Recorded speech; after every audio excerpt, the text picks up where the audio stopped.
So when you go watch one of Total Biscuit's videos, this very large, well-known YouTuber which focuses on solely video games, and another video game YouTuber such as PewDiePie, and if you look under their comment sections, you notice that you cannot place any comment. On Total Biscuit's channel under his videos, you can try to comment, but they simply they don't get approved, so nobody will ever get to see them. And we've been seeing that this past year with very controversial video game articles that you're unable to leave any comments. The comment section is simply closed off. It's not moderated even, and that kind of leaves the question open. Our comment section is still necessary in this day and age. Is it a real positive value for let's say a video game website to have them, and how should they be maintained? Because if you just you need to have type of commenting guidelines, at least some sort of guidelines, because if you just let people say whatever they want on in the comment section, is that really a good thing? I know some of you might think people should comment. People should be able to post anything they want in the comment section, and that's the Chan culture. If you get offended with what I post, then that's your problem. That's not my problem. So I can be as obscene as I can post.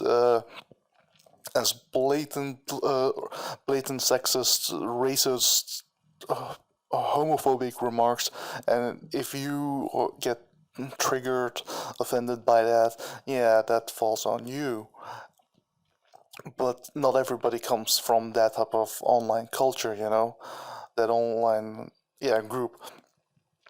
So that's where you kind of apply type of commenting guidelines, so that certain things isn't allowed to get posted in the comment section.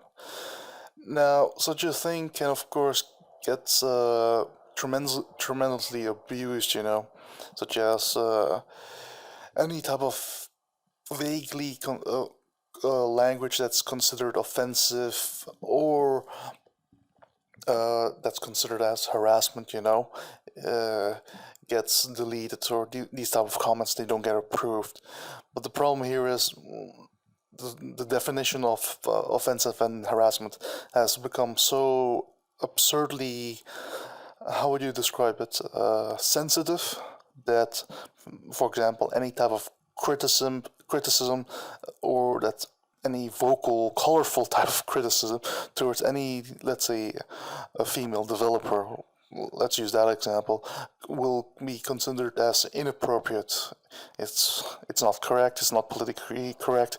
It's not allowed under our new commenting guidelines. So what they eventually do is, the general reason that they will say why they'll just close down the commenting section under an article is because it becomes too toxic. It allows too heavily, it breeds a lot of, this toxic discussion. It's no use to us, and it attracts too many trolls, etc., etc., etc. So, then why have even a comment section open?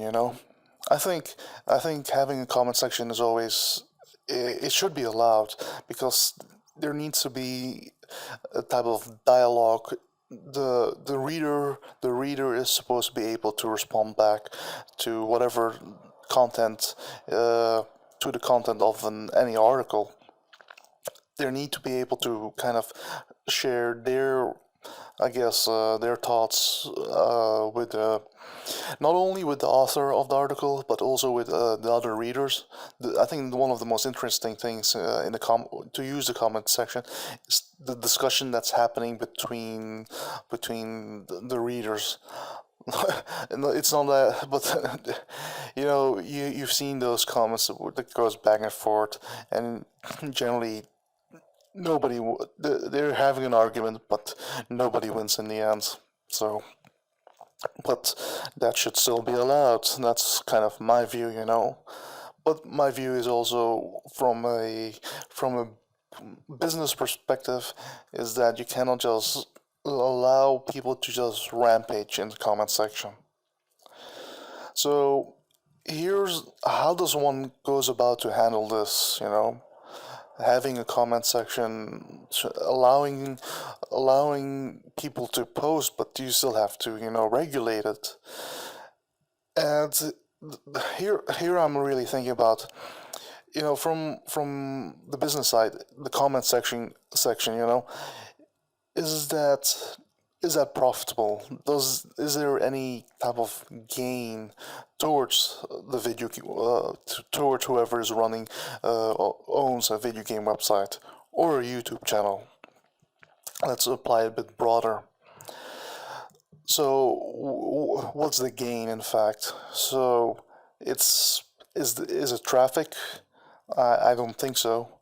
I rarely see, definitely through Twitter, that people are like they're tweeting out, yeah, we're having this discussion happening in the comment section. They'll tweet out, the article, but it's never compers participate in the comment section. So yeah, so what's the gain then? Because there's a cost. There's indeed a cost. Because if you allow it to remain open, the comment section, and you need to, I find that you need to actually regulate it, so that certain content suggests, that people want to abuse the comment section, such as buy, get rich online, those type of links you see in a lot of comment section, not just in video game websites, but on other websites. And these type of comments are placed with links to an outside website, which if they follow, someone clicks through, and yeah, that they might have a bad experience on that other side, on that other website. And usually the video game website will have in their in their terms of service and their usage policies that they're not responsible for links directing outside of their website. But if your whole comment section is filled with these type of links, maybe it will put off people just paying attention to that comment section, and then you only attract, the very vocal, I guess you could say the extreme voices in any discussion, So the way that I have been thinking about this, and I just would like to hear your thoughts on this. It's just a basic proof of concept. What if the comment section was a pay to comment section, If we apply the type of pay to comments system in which people would actually have to they kind of have to become a membership of the website and before they are allowed to have, access to a comment section. Because applying that type of business model, it allows the video game website to verify the identity of the people who are commenting to. And I'm not saying that you need to charge, like $100 a year so that anybody can comment beneath an article. But I think this kind of I think also I think this is in fact potentially an interesting idea. I haven't seen that many websites, video game websites, apply this concept. I think it's also maybe it's not a very popular idea. Like, one of the issues that I see, one of the counter arguments to this type of concept is that you don't allow kind of I guess the younger user base below 18 to participate, because they either won't have like, you know, credit cards to credit card to sign up as a member, so they are able to comment. I guess they could still use PayPal or like another type of payment system. So yeah, it's just one of those ideas that I wonder if video games websites might be taking. I don't. It's definitely probably is a very controversial idea.